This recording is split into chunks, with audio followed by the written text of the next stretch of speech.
Come va? E bentornati sul mio canale. Come sempre, prima di iniziare il video vi ricordo di iscrivervi qui sotto al mio canale di YouTube, di attivare anche la campanellina così sarete sempre aggiornati su tutte le prossime novità.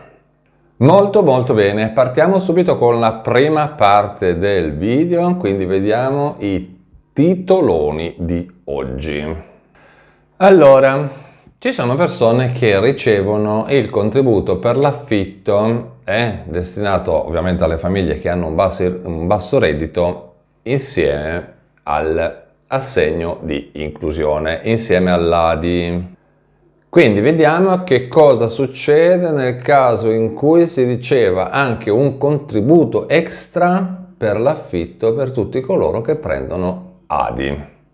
Secondo titolone di oggi. Perché le domande di assegno di inclusione, le domande di assegno unico sono ancora in istruttoria?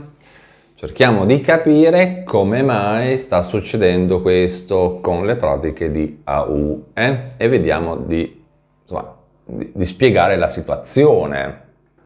Bene, seconda parte del video. Adesso vi spiego i titoloni. Partiamo subito dalle domande di assegno unico che sono ancora in istruttoria. Perché le domande di assegno unico sono in istruttoria?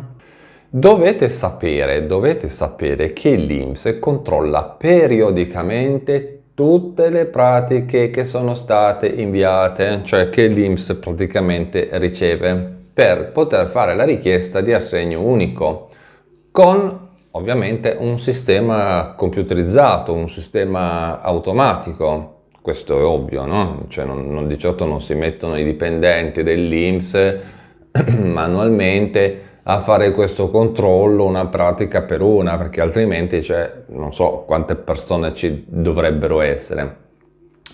Quindi cosa succede? Che il programma computerizzato che controlla tutto quanto, ogni tanto si intasa, no? Viene intasato, si incricca, non so, in certi periodi si incricca. Evidentemente sono certi periodi in cui le persone fanno tantissime domande, quindi il sistema, è sovraccarico. Però possiamo dire questo, se il sistema informatico dell'INPS procede senza altri intoppi, quindi le cose vanno avanti tranquillamente, cioè è ovvio che prima o poi si sistemerà, no? Ci vuole un po' più di tempo perché ovviamente se ci sono tante pratiche il sistema comunque le elabora un po' alla volta, con tutta la calma del mondo, è facile che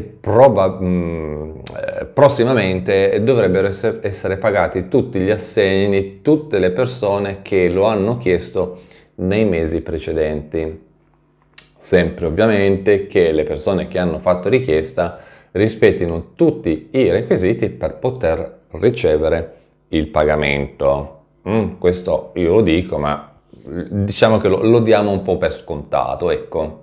Per quanto riguarda invece le date di accredito, le date di pagamento che avevo io, ve le ho già comunicate nei video precedenti che ho fatto qualche giorno fa, quindi se per caso vi siete persi i video precedenti con tutte le date di pagamento del mese, soprattutto quelli sono i video in cui riassumo tutte le date di pagamento del mese, basta che andate un attimino sul mio canale, fate una ricerca e li trovate lì.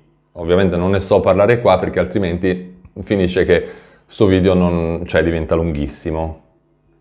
Prima di parlare del secondo titolone di oggi, vi ricordo di abbonarvi al mio canale di YouTube. Trovate maggiori informazioni qui sotto nella descrizione del video. Aprite la descrizione, c'è il primo collegamento, cliccate lì.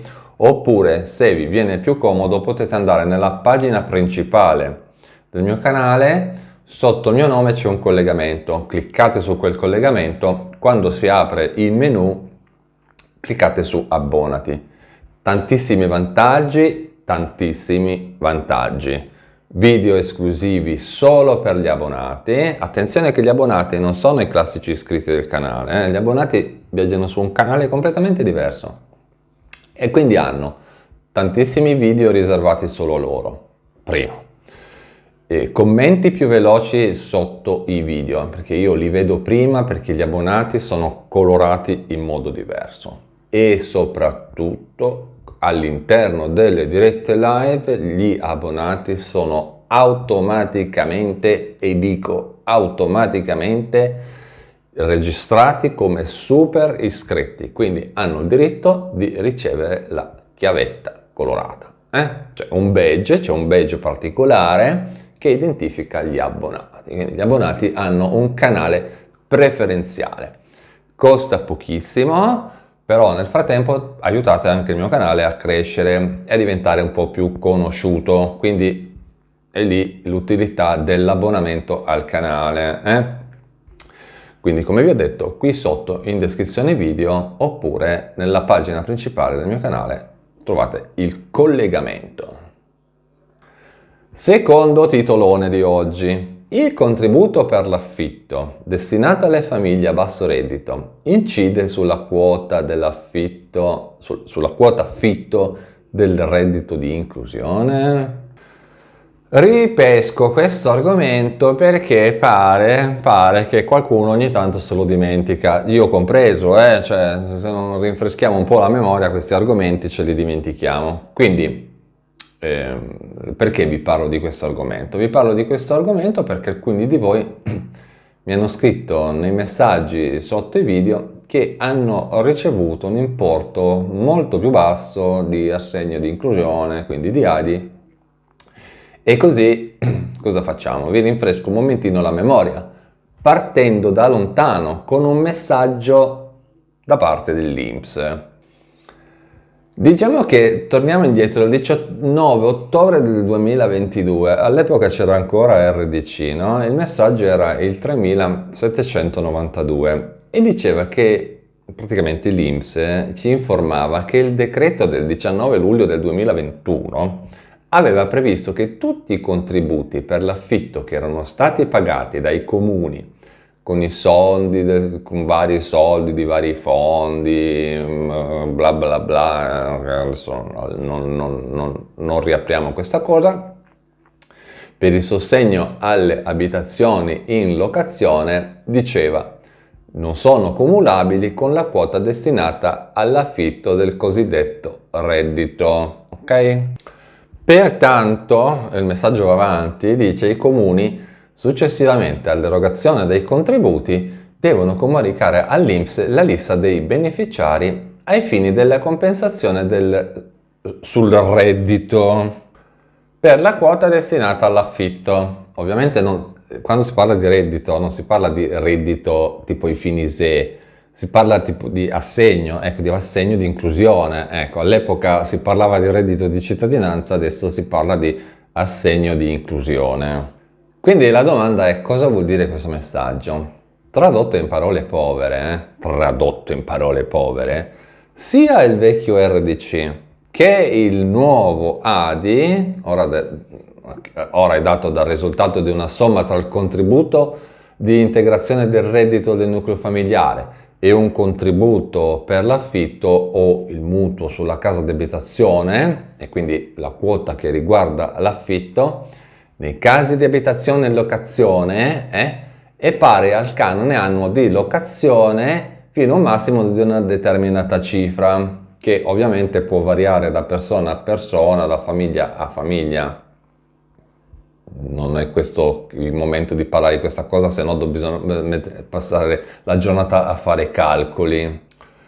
Quindi cosa vuol dire? Che chi ha ricevuto il contributo affitto dal comune si ritroverà quasi di sicuro un importo più basso, perché l'INPS fa sempre delle compensazioni di quanto paga con ADI e di quanto ovviamente la persona ha ricevuto come sovvenzioni, bonus, contributi e quant'altro. Quindi diciamo, perché questa è un'integrazione al reddito, non dimentichiamocelo mai.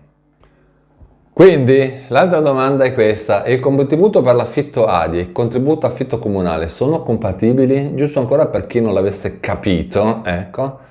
No, i percettori di ADI non possono fruire del contributo affitto comunale perché i due contributi non sono, diciamo, compatibili. Infatti chi percepisce già il contributo comunale per l'affitto non può avere diritto al contributo previsto dall'assegno di inclusione e viceversa. A parte il fatto che anche se uno dice vabbè ti lo do, poi alla fine il comune ti paga il contributo per l'affitto, poi lo comunica all'INPS e l'INPS te lo toglie dall'altra parte, quindi alla fine è un po', diciamo, è un gatto che si morde la coda, perché poi alla fine con una mano te li do e con l'altra te li levo, no? Cioè, perché poi alla fine cosa succederebbe? Succederebbe che il comune ti paga l'affitto, l'INPS ti paga l'affitto e dice quanti affitti devi avere?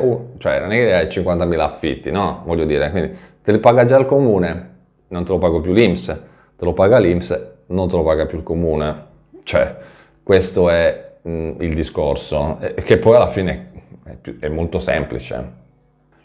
Bene, con questo è tutto, io vi ringrazio per avermi guardato, vi ricordo di iscrivervi qui sotto al mio canale di YouTube, di attivare anche la campanellina così sarete sempre aggiornati su tutte le prossime novità e non dimenticatevi di abbonarvi al canale. Tutte le informazioni qui sotto in descrizione video oppure direttamente nella home page del mio canale di YouTube, sotto mio nome cliccare sul primo collegamento. Quando si apre il menu trovate scritto abbonati al canale. Con questo è tutto, ci vediamo in un prossimo aggiornamento. A presto, ciao!